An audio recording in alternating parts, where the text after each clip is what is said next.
मैं रवि कुमार, स्वागत है आपका रेनेशा आईएएस में। चलिए आज हम लोग रिमोट सेंसिंग को समझने का प्रयास करते हैं। इस बार के लिए काफ़ी इंपॉर्टेंट होने वाला है आपका टॉपिक है। इसको मैं शॉर्ट में समझा दे रहा हूँ और जो नया नोट्स मैंने दिया है उसको आप लोग पढ़ लेंगे, है ना। इसमें पहले आपको क्या करना है, डिफिनेशन को लिखना है ना। पहले आपको डिफिनेशन को लिखना है, यानी कि इसमें डायरेक्ट कंटेक्ट की ज़रूरत नहीं होती है। डायरेक्ट कंटेक्ट की ज़रूरत नहीं होती है किसी भी इंफॉर्मेशन को प्राप्त करने के लिए, है ना। ध्यान रखिएगा, किसी भी इंफॉर्मेशन को प्राप्त करने के लिए डायरेक्ट कंटेक्ट की ज़रूरत नहीं होती है। तो कैसे ये संभव होता है, कैसे ये पॉसिबल होता है? तो ये पॉसिबल होता है आपका इलेक्ट्रो मैग्नेटिक स्पेक्ट्रम से, है ना। ये आपका जो सूरज की लाइट्स होते हैं ना, सोलर रेडिएशन, उसमें अलग अलग वेवलेंथ के जो लाइट्स होते हैं जिससे अलग अलग कलर होता है वो ये स्पेक्ट्रम कहलाता है। इसमें आपका यूज क्या होता है, तो VIM यानी कि विजिबल इंफ्रारेड या माइक्रो,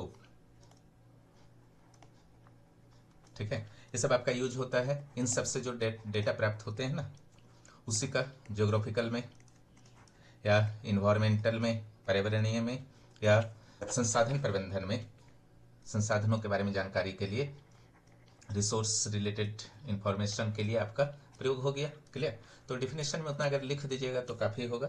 देखिए, अगर उसके बाद आपको लिखना है टाइप्स, सारे नोट्स में है, ठीक है। इसमें आता है एक पैसिव रिमोट सेंसिंग, RS लिखेंगे रिमोट सेंसिंग के लिए। दूसरा आपका एक्टिव रिमोट सेंसिंग होता है। क्लियर। पैसिव रिमोट सेंसिंग क्या होता है, इसमें आपका सन से जो आपका रेडिएशन प्राप्त होता है, सोलर रेडिएशन, ठीक है। यहाँ पर आपका सन है, इस जगह आपका अर्थ है, कहीं पर आपका पेड़ है, कहीं बिल्डिंग्स हैं, ठीक है, कहीं आपका बिल्डिंग्स हैं, कहीं पर आपका छोटे छोटे घास है, कहीं पर पानी है, कहीं मिट्टी है, प्लेन है, कहीं घास भी नहीं है, ठीक है। हर जगह से आपका लाइट्स क्या होते हैं, टकराते हैं। क्लियर।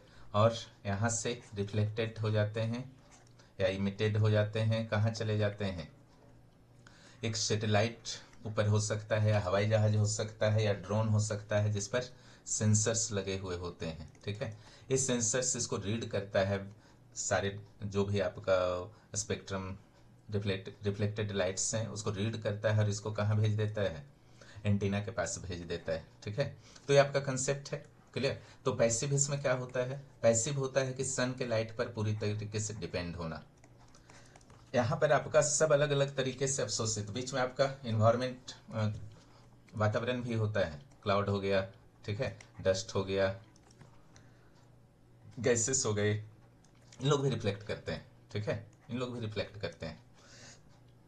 पानी अलग तरीके से रिफ्लेक्ट करेगा, और पेड़ पौधा अलग तरीके से, बिल्डिंग अलग तरीके से, खाली जमीन अलग तरीके से, घास वाला जमीन अलग तरीके से।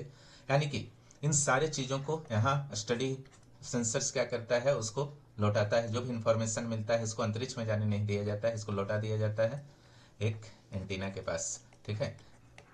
यहाँ से जो भी आता है वो कंप्यूटर में फीड होता है। क्लियर। और इसको एनालिसिस कर लिया जाता है। क्लियर। जिसको GIS से आपको जोड़ना है, फिर इस तरीके से आपका प्रोसेस चलता है, ठीक है। यानी कि ये जब सनलाइट के पर पूरी तरीके से डिपेंड होता है तो पैसिव, और जब सनलाइट पे डिपेंड नहीं होता है तो एक्टिव। तो कैसे होता है, तो सेंसर्स जो होते हैं इसमें इतना पावर होता है कि पृथ्वी के किसी खास हिस्से का स्टडी अगर करना है सेंसर्स को, ठीक है, वो क्या करता है, खुद ही लाइट रेडिएशन भेजता है और फिर जो रिफ्लेक्ट करता है उसको कलेक्ट करके यहाँ भेज देता है एंटीना को, रिसीवर को। क्लियर। ये आपका हुआ एक्टिव। समझ गए होंगे पैसिव एक्टिव। वर्किंग लगभग समझा दिया गया है, ठीक है। वर्किंग में वही डायग्राम बना दीजिएगा, सन हो गया, अर्थ हो गया, ठीक है। यहाँ पर आपको सैटेलाइट नुमा कुछ बना देना है, यहाँ सेंसर्स लिख देना है, सैटेलाइट में लगा हुआ होता है। यहाँ पर टेढ़ा करके आपको एक रिसीवर या एंटीना बना देना है, ठीक है, एंटीना बना देना है। और कंप्यूटर एनालिसिस कर देना है, फिर कंप्यूटर बना करके कंप्यूटर एनालिसिस। यहाँ पर आपका कहीं बिल्डिंग बना देना है, कहीं जलाशय दिखा देना है, कहीं घास, कहीं आपका पेड़ दिखा देना है। यहाँ पर आपका डस्ट, गैसेस, क्लाउड्स इसे दिखा देना है, थोड़ा आपको रिफ्लेक्ट करता हुआ कुछ रेज को दिखा देना है ना। कुछ डिफ्लेक्ट होकर के भी जाते हैं ज़मीन तक, ठीक है, फिर जाते हैं सेंसर्स तक। तो हर चीज़ में है ना, हर स्पेक्ट्रम का बेहतर तरीके से आपका सेंसर कलेक्ट करता है, नीचे भेज देता है, जिससे बहुत बेहतर तरीके से मैपिंग वगैरह हो सकती है जीआईएस के हेल्प से, जो जियोग्राफिकल इंफॉर्मेशन सिस्टम के हेल्प से। उसको भी डाल दिया है जीपीएससी आप लोगों को। इसके बाद जो आपका है एप्लीकेशन, जो आपके सिलेबस में है, ये आपका तकनीक का ही है ना। इस सारे तत्वों को जरूर लिखिएगा, कंपोनेंट्स आप बोल सकते हैं, इसके बिना काम नहीं चलने वाला है। अब आते हैं हम लोग एप्लीकेशन पर, ठीक है, बहुत सिंपल है, घबराना नहीं है। एप्लीकेशन जो है आपका कैसे संभव है, जब तक सेंसर नहीं रहेगा तब तक संभव नहीं है। सेंसर के लिए मैक्सिमम क्या यूज होंगे, ड्रोन और हवाई जहाज तो हम लोग यूज नहीं ना कर सकते हैं, तो उसके लिए जनरली आपका सैटेलाइट्स यूज किए जाते हैं, ठीक है, सैटेलाइट्स का प्रयोग होता है सेंस। क्लियर, कुछ सैटेलाइट का नाम दे दीजिएगा, जैसे रिसोर्स सेट है ना, रिसेट है, इसी तरीके से दे दीजिएगा, ओशन सेट है। जो ग्रुप सी अच्छी तरीके से कंप्लीट कर लिए हैं तो सब तो नाम आप समझ ही रहे होंगे। इनसेट है, ठीक है, 3DR है, 3DS है, ठीक है, इस तरीके से आपका दे देना है। पहला जो आपको देना है डिजास्टर वार्निंग, आपदा की चेतावनी, ठीक है, आपदा चेतावनी। इसके माध्यम से क्या क्या संभव होता है, चूंकि देख रहे हैं ना, लाइट अगर नहीं भी रहेगा पैसिव वाला तो एक्टिव तो रहेगा, सेंसर के माध्यम से ही लाइट भेज दिया जाएगा और अपना काम का चीज निकाल लिया जाएगा। क्योंकि सूर्य वाले में प्रॉब्लम है कि वो रात को तो काम नहीं करेगा ना, इसलिए इसको विकसित किया गया एक्टिव रिमोट सेंसिंग को। या फिर बादल उदल छाया हुआ है, ऐसी स्थिति में भी काम नहीं कर सकता है। तो इससे जो आपका डेटा प्राप्त होता है डिजास्टर के संदर्भ में, वो बहुत ही स्पीड प्राप्त होता है, ठीक है, बहुत ही स्पीड प्राप्त होता है और एक्यूरेट होता है पूरा, समझ रहे हैं ना। प्लस लगातार प्राप्त होता है, लगातार प्राप्त होता रहता है। क्लियर, ये तीन चीज को ध्यान रखिएगा, है ना। इसका खासियत है जिसके कारण आपदा का बेहतर तरीके से चेतावनी जारी किया जा सकता है। हर स्टेज में आपको समझा देना है, जैसे डिजास्टर आपने पढ़ा है ना, डिजास्टर के जितने भी स्टेज होते हैं, हर स्टेज को आपको बताना है, कोई भी स्टेज को नहीं छोड़ना है। जैसे प्री डिजास्टर आपका हो गया, यहाँ क्या क्या कर सकता है रिमोट सेंसिंग। देखिए जीआईएस के बिना यह अधूरा है, जीआईएस जो इसका पूरक होता है, ध्यान रखिएगा। रिस्पॉन्स किस तरीके से यानी कि आ गया है ड्यूरिंग डिजास्टर, है ना, आफ्टर डिजास्टर।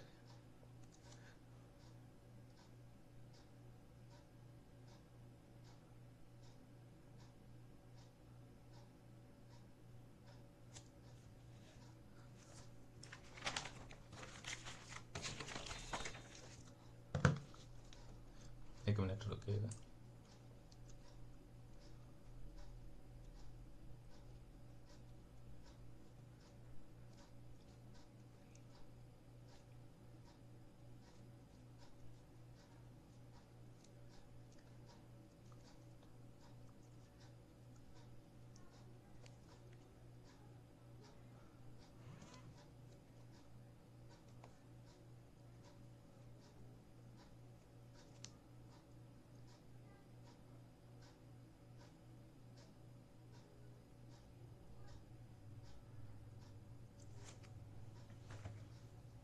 ठीक है, चलिए हम लोग आगे बढ़ते हैं। प्री डिजास्टर रिस्पॉन्स हो गया, रिकवरी हो गया, है ना, राहत।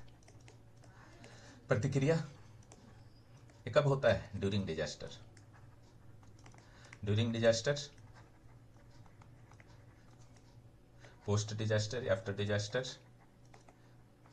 ये कब हो, इसमें क्या होता है, यानी कि जब डिजास्टर नहीं आया है तो उपाय को इस तरीके से करना, जैसे हजार्ड मैपिंग वगैरह करना कि कहाँ पे डिजास्टर आ सकता है, कौन से खतरे हो सकते हैं, उसको कैसे कम किया जाए, इस सारी चीज़ों में ये आपका मदद करता है, ठीक है, ध्यान रखिएगा। इन सारी चीज़ों में मिटिगेशन का अर्थ है समन करना और रेगुलर तैयारी में रहना, है ना। ये तीनों में किस तरीके से मदद करता है, सारे का कुछ कुछ पॉइंट्स डाल दीजिएगा। जैसे फर्स्ट वाले में अगर देखें प्री डिजास्टर में, तो क्या क्या डालना चाहिए आपको। प्री डिजास्टर वाले में आपको डालना चाहिए हजार्ड मैपिंग,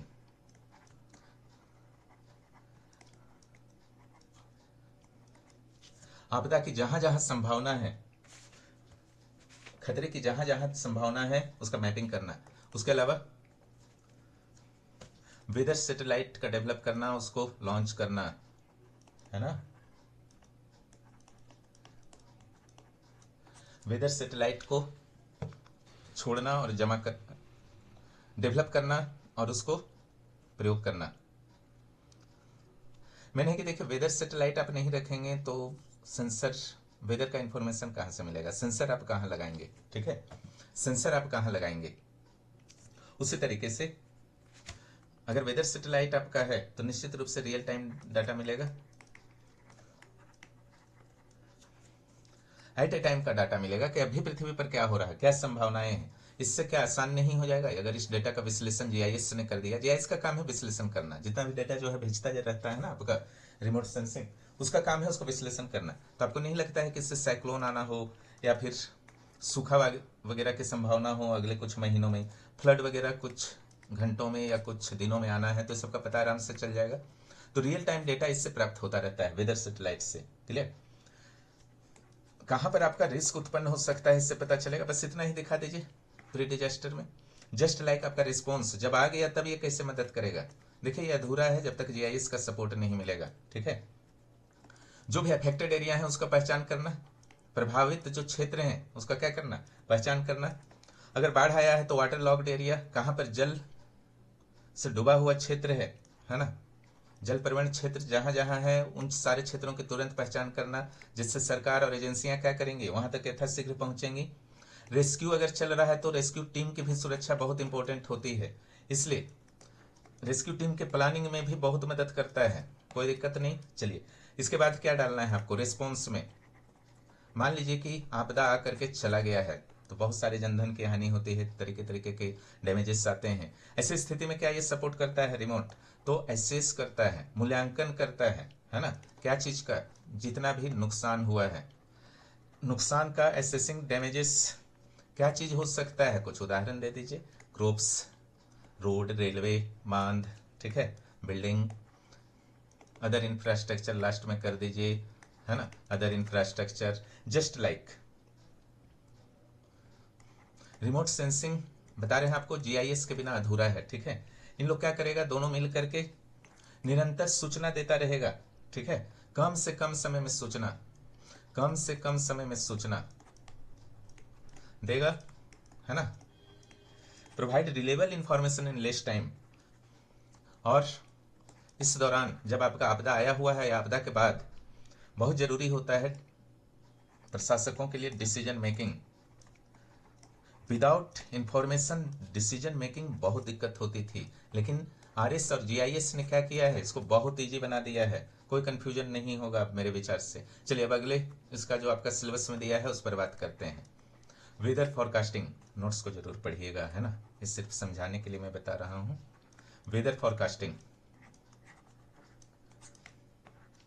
वेदर फॉरकास्टिंग में भी रिमोट सेंसिंग, उसका जीआईएस, दोनों का आपका बहुत बड़ा रोल है। ऐसा वहां भी लिखिएगा, है ना, जीआईएस का तकनीक अलग होगा, बाकी सब वही सब मिलता जुलता होगा, हेडेक वहां पर भी कुछ विशेष नहीं है।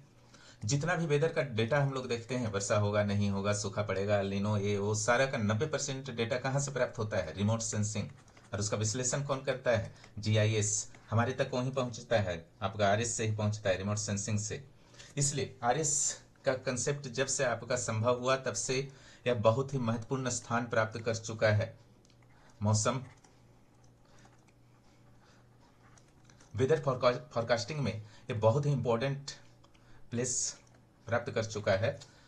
इसे वास्तव में आप बोल सकते हैं कि क्रांतिकारी इन्वेंशन है, ठीक है, वेदर फॉरकास्टिंग के क्षेत्र में। क्लियर, रिवोल्यूशनरी शब्द यूं ही नहीं लग जाता है, ठीक है। यह क्या करता है, कैसे फॉरकास्टिंग करता है, अनुमान, पूर्व अनुमान, फॉरकास्टिंग मैंने पूर्व अनुमान कैसे करता है ना, इसको भी तो आपको समझना होगा, बहुत इंपॉर्टेंट है ये। आपको बताएं रियल टाइम डेटा हमेशा कलेक्शन करता रहता है। आज के डेट में अगर किसी देश के पास अपने सैटेलाइट नहीं है तो सेंसर नहीं लगा पाएगा, तो दूसरे देशों की सेवा लेगा, जिसके लिए फॉरेन करेंसी का भुगतान करना पड़ेगा। इसलिए आज के डेट में आपका जब आप स्पेस पढ़ते हैं तो निश्चित रूप से स्पेस ट्रेड भी बहुत इंपॉर्टेंट हो जाता है ना, स्पेस ट्रेड भी बहुत इंपॉर्टेंट हो जाता है। इसमें भी बहुत भरपूर संभावनाएं हैं, इसलिए भारत भरपूर प्रयास कर रहा है। अक्सर यह सोचा जाता है कि चंद्रमा और मंगल पर भेज के क्या होगा। हमारे टेक्नोलॉजी अपग्रेडेशन होते हैं, उसके एक्सपेरिमेंट होते हैं, टेस्टिंग होते हैं, जिससे भविष्य में हम लोग बहुत आगे बढ़ पाएंगे और नए नए आविष्कारों को, इन्वेंशन को कर सकेंगे। और वह इन्वेंशन बेकार है जिसका बेहतर टेस्टिंग नहीं हुआ हो, क्योंकि टेस्टिंग के आधार पर ही क्या होता है, बाकी देश आप पर विश्वास करते हैं। ठीक है, तो कैसे आपका होता है, तो रिमोट सेंसिंग जो है रेगुलर जो है एटमॉस्फेयर का डेटा कलेक्शन करता रहता है, क्लाउड्स के बारे में, क्लाउड्स मूवमेंट के बारे में, टेम्परेचर चेंजिंग, इंक्रीज और डिक्रीज, ठीक है, उसके बारे में, एयर ह्यूमिडिटी के बारे में, एटमॉस्फेयर की ह्यूमिडिटी के बारे में, आर्द्रता के बारे में रेगुलर आपका करता रहता है। और अदर एलिमेंट्स ऑफ वेदर, है ना, सब के बारे में कलेक्शन करता रहता है डेटा। जिस इसके कारण क्या होता है, जब इसको जीआईएस को भेजा जाता है तो आराम से उसको एनालिसिस करके बता देता है। इतना ही नहीं, इन सारे के आधार पर यह साइक्लोन के बारे में बता सकता है, मानसून की स्थिति के बारे में बता सकता है, ठीक है, वेस्टर्नली डिस्टरबेंस के बारे में बता सकता है, पछुआ विक्षोभ। इसी तरीके से और क्या क्या ये कलेक्शन करता है वेदर में, वर्टिकल प्रोफाइल,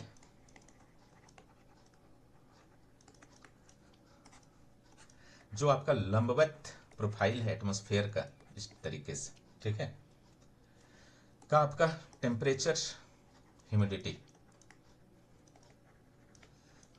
क्षोभ मंडल में, ट्रोपोस्फेयर में किस लेयर पर कैसा तापमान है, क्या ह्यूमिडिटी है, सी सरफेस का टेम्परेचर, सी सरफेस टेम्परेचर का हमेशा आकलन करता रहता है, ठीक है, लॉन्ग वेव्स का आकलन करता रहता है। लॉन्ग वेव्स मैंने जो अर्थ के द्वारा रिफ्लेक्ट किया जाता है, सन का तो शॉर्ट वेव होता है ना। समताप मंडल, स्ट्रेटोस्फेयर में क्या करता है, ओजोन लेयर की स्थिति का निरंतर जानकारी रखता है, प्रिसिपिटेशन के बारे में जानकारी रखता है, थंडर स्टॉर्म के बारे में, तूफान उफान आना है तो उसके बारे में जानकारी रखता है, यहाँ तक कि बिजली चमक की घटनाओं की भी फॉरकास्टिंग कर सकता है। जब इतना सारा फॉरकास्टिंग कर सकता है तो नेचुरली है कि इतना सारा डेटा वो क्या करेगा, लेकर के कंप्यूटर पास भेजेगा ना, सेंसर एंटीना के माध्यम से, जो डायग्राम बताए थे। कंप्यूटर जीआईएस का एक पूरा सा पार्ट होता है, सॉफ्टवेयर और हार्डवेयर प्लस पर्सनल, ये दोनों मिलाकर के जीआईएस बनता है। हम लोग एनालिसिस कर देता है और वेदर फॉरकास्टिंग आप खुद समझ सकते हैं, अंदाज लगा सकते हैं। अल्टीट्यूड का भी आपका यहाँ पर आप जोड़ सकते हैं, है ना, ऊंचाई, एमएसएल कहाँ का कितना है, ठीक है, कहाँ पर कैसा फॉरेस्ट है, घना है, रेयर है, ठीक है, इन आधारों पर भी आपका जीआईएस सभी चीज़ों को ध्यान में रखता है। जब वह फॉरकास्टिंग के लिए कर रहा है डाटा का विश्लेषण, तो सभी चीज़ों को, कि ऊंचा जगह है या फिर घना जंगल है या वहाँ पर जंगल नहीं है, उस आधार पर एक फॉरकास्टिंग होती है जो संभवतः गलत नहीं होंगे, ठीक है। यानी कि डेटा ये निरंतर भेज रहा है, और ऐसे ऐसे क्षेत्रों का भी डेटा भेज सकता है आपका कौन, रिमोट सेंसिंग, जो इनएक्सेसिबल है, ठीक है। अब पहाड़ है, जंगल है, हर जगह कहाँ से कलेक्शन होगा, लेकिन वो आराम से भेज देता है। कितना बड़ा प्रॉब्लम आपका सॉल्व हुआ है। हालांकि प्रॉब्लम भी है, अगर क्लाउड्स हैं, बादल छाए हुए हैं, ठीक है, ऐसी स्थिति में कई बार ऑप्टिकल सेंसर्स अच्छी तरीके से काम नहीं करते हैं।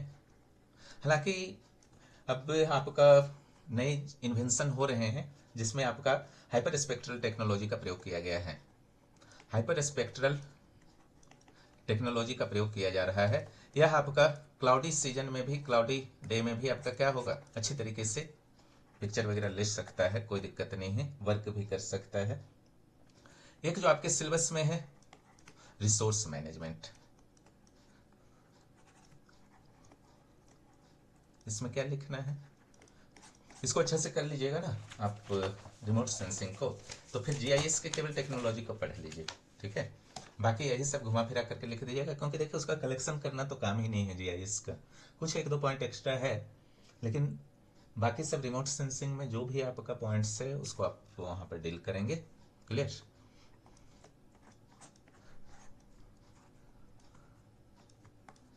यहां पर देखिए, वाटर रिसोर्स पहले हम लोग बात कर लेते हैं, जितने रिसोर्स का बात करना है, दो चार रिसोर्स का बात कर लीजिए। सॉइल रिसोर्स जो नोट्स में दिया गया है उसी को मैं केवल समझा दे रहा हूँ। मिनरल रिसोर्स, लेकिन नोट्स को जरूर पढ़ना है, ठीक है। मिनरल रिसोर्स इतना आपको अगर डील कर दीजिएगा तो काम चल जाएगा। इसके अलावा अदर भी एक डाल दिए हैं आपके नोट्स में, उसको भी कर लीजिएगा। वाटर रिसोर्स जैसे आपका है, अब जब जल संसाधन की बात होती है तो जल का मात्रा कैसा है, जैसे एरिया में कितना एरिया में फैला हुआ है, सीजन के अनुसार उसमें चेंजिंग कितने आ रहे हैं, ठीक है। बताए ना आपको कि जो सन से लाइट आता है ना, रेडिएशन, वो वाटर अलग तरीके से उसको रिफ्लेक्ट करेगा अलग स्पेक्ट्रम पर, और लैंड पार्ट अलग, लैंड पार्ट में भी बिल्डिंग अलग करेगा, आपका जल रहेगा तो अलग करेगा, जंगल रहेगा अलग करेगा, प्लेन मिट्टी रहेगा अलग करेगा, बालू रहेगा, पहाड़ रहेगा, सबका अलग अलग है, जिससे आपका बहुत ही बेहतर तरीके से जीआईएस में मैप भी बन जाता है, समझ गए ना। वाटर का लेवल कैसा है नदी वगैरह में, इस तालाब वगैरह में, या ग्राउंड वाटर लेवल भी है ना।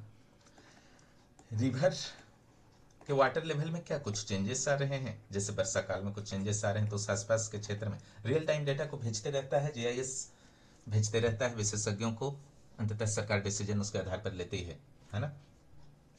इसमें आपका लैंड सेट, रिसोर्स सेट, जैसे सैटेलाइट क्या करते हैं,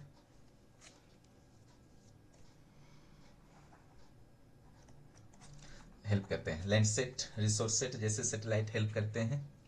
यहाँ पर आप और क्या लिख सकते हैं वाटर रिसोर्स में, वाटर का क्वालिटी, गंदा वाटर है तो अलग तरीके से करेगा, ठीक है। उसी तरीके से पॉल्यूशन वगैरह, वाटर पॉल्यूशन, तो इसके लिए हाइपर स्पेक्ट्रल सेंसर्स चाहिए, ऑप्टिकल सेंसर से काम नहीं चलता है। हाइपर स्पेक्ट्रल सेंसर जो है वो नया इन्वेंशन किया गया है और लिमिटेड अभी प्रयोग चल रहा है। स्नो कवर पर भी बात करेंगे, है ना, उसका कितना गहराई है वो भी पता कर लेता है, ठीक है, थिकनेस। ईस्टर नाम का एक आपका सैटेलाइट है, उसके माध्यम से सॉइल में कितना मॉइस्चर है, सॉइल में कितना मॉइस्चर है। सी सरफेस टेम्परेचर ही नहीं केवल पता चल करता है, अलगल बूम भी वहां पता चलता है। अगर अलगाई वगैरह जो है ज्यादा हो रहा है किसी क्षेत्र में तो उसके बारे में भी जानकारी देता है, ठीक है। इसके बाद अगले रिसोर्स में बहुत सिंपल था, देख लिए। अगले रिसोर्स में आते हैं आपका, वो है आपका सॉइल रिसोर्सेस। इसमें आपको क्या लिखना है देख लीजिए, कौन सा टाइप्स है। अब जैसे रेड सॉइल में आयरन अधिक होता है, ठीक है, तो अलग तरीके से आपका स्पेक्ट्रम भेजेगा रिफ्लेक्ट करके, तो सब पता चल जाता है, कोई मैटर नहीं है। सॉइल का टेक्सचर क्या है, यानी कि बनावट क्या है, सैलिनिटी है या लवणीय सॉइल है या नहीं, ठीक है। सॉइल में मॉइस्चर कैसे हैं, क्या सॉइल में मॉइस्चर की मात्रा कैसी है, आर्द्रता की मात्रा कैसी है। इसी तरीके से कुछ नए टेक्निक्स जैसे हैं, नडवी टेक्निक ने इंडेक्सेस हैं और सभी, है ना। इसके बारे में डिटेल लिखने का नहीं जरूरत है, लेकिन नडवी सभी को डाल दिए हैं नोट्स में, लास्ट में डिटेल भी दे दिए हैं समझने के लिए। नडवी जो आपका होता है ये आपका अगर डेंस फॉरेस्ट है, जमीन नहीं दिख रहा है, तब के लिए बहुत बेहतर होता है।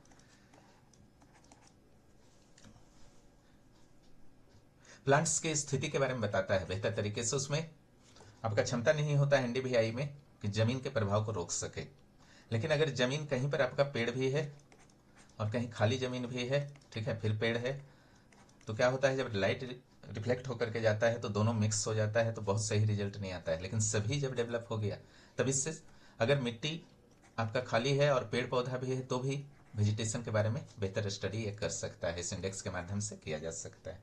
तो नडवी सभी के बारे में आप लास्ट में दिए हैं, पढ़ लीजिएगा, हालांकि उसको आंसर में नहीं डालना है। प्रिसीजन एग्रीकल्चर में, है ना, इसका उसका कोई हिंदी नहीं है, इच्छा अनुसार एग्रीकल्चर, प्रिसीजन ही लिखिएगा।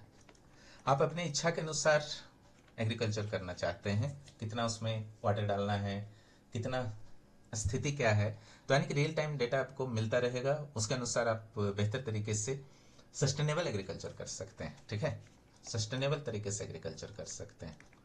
अनावश्यक रिसोर्सेस का अनावश्यक बर्बादी इसमें नहीं होती। अगला जो आपका है,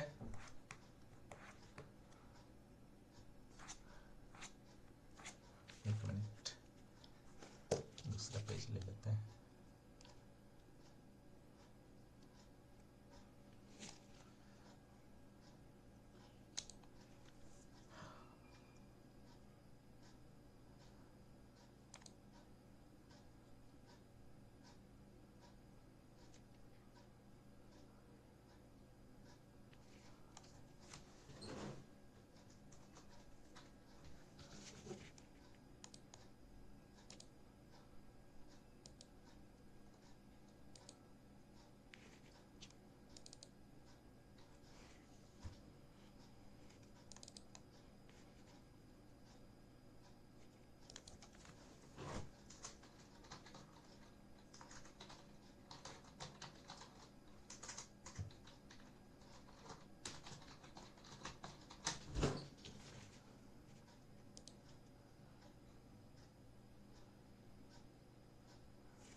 चलिए जो बचा हुआ है करवा देते हैं इस पेज में।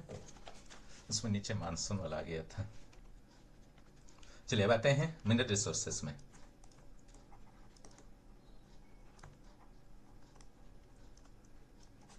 यहां पर देखिए क्या करना है। यहाँ पर आपका सामान्य ऑप्टिकल सेंसर से काम नहीं चलने वाला है कैमरा से, है ना। इसके लिए आपका हाइपर स्पेक्ट्रल बहुत जरूरी होता है, क्योंकि जमीन के अंदर होता है ना खनिज, मिनरल्स, तो पावरफुल कैमरा चाहिए। तो सैटेलाइट में आपका हाइपर स्पेक्ट्रल कैमरा या मल्टी स्पेक्ट्रल कैमरा वगैरह लगाया जाता है, तभी संभव आपका होता है, ठीक है। इसके लिए जो आपके सैटेलाइट, इंपॉर्टेंट सैटेलाइट हैं जो मिनरल रिसोर्सेस में हेल्प करते हैं पता लगाने में, ईस्टर, हाइपेरियन वगैरह, इंडिया के संदर्भ में बात हो रहा है। क्या चीज के बारे में पता चलेगा? डिफरेंट टाइप्स के जितने भी मिनरल्स जानते हैं आप, कुछ का एग्जांपल आप देख सकते हैं, है ना। कहाँ पर संभावना है, कहाँ प्राप्त हो सकती है, उसका एरिया कैसा है, कितना एरिया में कौन सा जोन है, प्लस उसकी क्वालिटी कैसी है, यहाँ तक पता चल जाता है, ठीक है। मैपिंग कर देता है जीआईएस को, जब डेटा पूरा मिल जाता है तो उसको मैपिंग कर देता है मिनरल डिपॉजिट्स का, ठीक है। मिनरल डिपॉजिट्स का क्या करता है, गैपिंग कर देता है। इसके अलावा एक आप और डाल देंगे, वो है आपका अदर एप्लीकेशन। हालांकि सिलेबस में नहीं है, फिर भी इसको कर लीजिएगा, अदर एप्लीकेशन को जरूर कर लीजिएगा। इसमें आपको क्या करना है, जैसे एग्रीकल्चर है, हालांकि सॉइल वाले में एग्रीकल्चर को डाल दिया गया है, जैसे प्रिसीजन फार्मिंग होता है, या फिर क्रॉप यील्ड प्रिडिक्शन होता है, कितना क्रॉप का उत्पादन होगा, ठीक है, कितना क्रॉप का उत्पादन होगा उसका प्रिडिक्शन लगाना। उसके अलावा आपका पेस्ट कंट्रोल के लिए भी हेल्प ये करता है। कैसे हेल्प करता है, तो डिटेक्ट कर सकता है ना। खराब फसल अलग तरीका से स्पेक्ट्रम को भेजेगा, सही फसल अलग तरह, बस वही कंसेप्ट है ना। फॉरेस्ट इकोलॉजी, फॉरेस्ट वहां पर डाल सकते हैं आप, कहाँ, रिसोर्सेस वाले में, रिसोर्सेस मैनेजमेंट में, किस क्षेत्र में डिफोरेस्टेशन की स्थिति बहुत खराब है ना, समझ रहे हैं। डिफोरेस्टेशन की स्थिति खराब है, जहां जंगल कटाई ज्यादा हो रही, चराई कहां पर ज्यादा हो रही है, बायोमास टोटल कितना इंडिया के पास उपलब्ध है उसका एस्टिमेट करना, बायोडाइवर्सिटी को कैच कर सकता है। इसी तरीके से अर्बन प्लानिंग में बहुत काम ये देता है ना। एयर पॉल्यूशन वहां पर मैपिंग कर सकता है, प्लस सड़क या बिल्डिंग के अनुपात क्या हैं, उन सारी चीज़ों को, पार्क वगैरह कहाँ पर बनना चाहिए, कैसे बनना चाहिए, बहुत सारे इनके डेटा जो हैं बहुत सारी चीज़ में मदद करते हैं। रिमोट सेंसिंग जो आपका होता है, ध्यान रखिएगा, इसमें आपका स्पेशियल डाटा भी आता है, प्लस टेम्पोरल डाटा भी आता है, टेम्पोरल डाटा भी आता है, प्लस स्पेक्ट्रल डाटा भी आता है। क्लियर? स्पेशियल डाटा क्या होता है, खास लोकेशन का डाटा, किसी खास स्थान का डाटा इस संदर्भ में, ठीक है, वहां स्पेशियल अलग हो जाएगा। टेम्पोरल क्या क्या होता है आपका, कब, ठीक है, किस समय में लिया गया था डेटा को, कलेक्शन डेटा का टाइम, एक्यूरेट टाइम, डेट वगैरह, है ना। स्पेक्ट्रल का अर्थ होता है, स्पेक्ट्रम से क्या पता चलता है एनर्जी कौन पावरफुल है ना। तो एनर्जी किस टाइप का है, इन सारे का विश्लेषण जीआईएस करता है, और फाइनली फिर आपका जो हम लोगों को चाहिए वो प्रदान करता है अपना विश्लेषण के बाद। इसमें मुख्य रूप से कौन हेल्प कर रहे हैं, कुछ संस्थाओं को भी कर लीजिएगा। MNRMS, है ना, national natural NM sorry NNRMS, national natural resource management system, okay. DMPS, disaster management support programme, clear. Bhuvan portal ISRO के माध्यम से चलता है, भारत सरकार का है, ठीक है। इसमें आपका डेटा जितना भी होता है फ्री ऑफ कॉस्ट उपलब्ध कराया जाता है आम जनता के लिए, है ना। भविष्य में रिमोट सेंसिंग में क्या चेंजेस आ सकते हैं, ठीक है।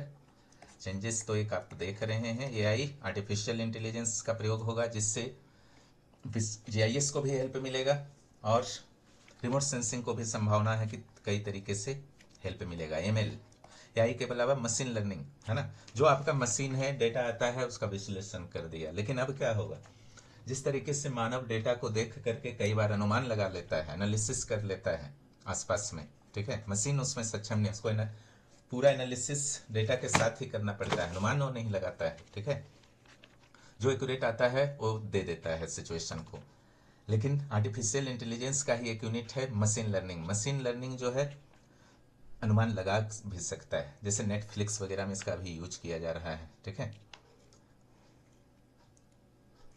तो भुवन पोर्टल को जरूर डालिएगा, आम जनता के लिए है। प्रिसीजन एग्रीकल्चर, इसमें डेटा मिलता है, उसका एनालिसिस किया जाता है, उसके आधार पर डिसीजन होता है ना, कि कौन सा फसल लगाना है, कब लगाना है, कितना सिंचाई करना है, ठीक है, पेस्टिसाइड की ज़रूरत है या नहीं, तो इसको प्रिसीजन एग्रीकल्चर कहा जाता है। ड्रोन्स भी आजकल बहुत यूज हो रहे हैं, ठीक है, ग्रुप सर्वे में, एनालिसिस में। नडभी और सभी बता ही दिए हैं। डेंस फॉरेस्ट के मामले में नडभी, नॉर्मलाइज डिफरेंस वेजिटेशन इंडेक्स, दोनों इंडेक्स है। सभी जो है आपका सॉइल एडजस्टेड वेजिटेशन इंडेक्स है, ठीक है।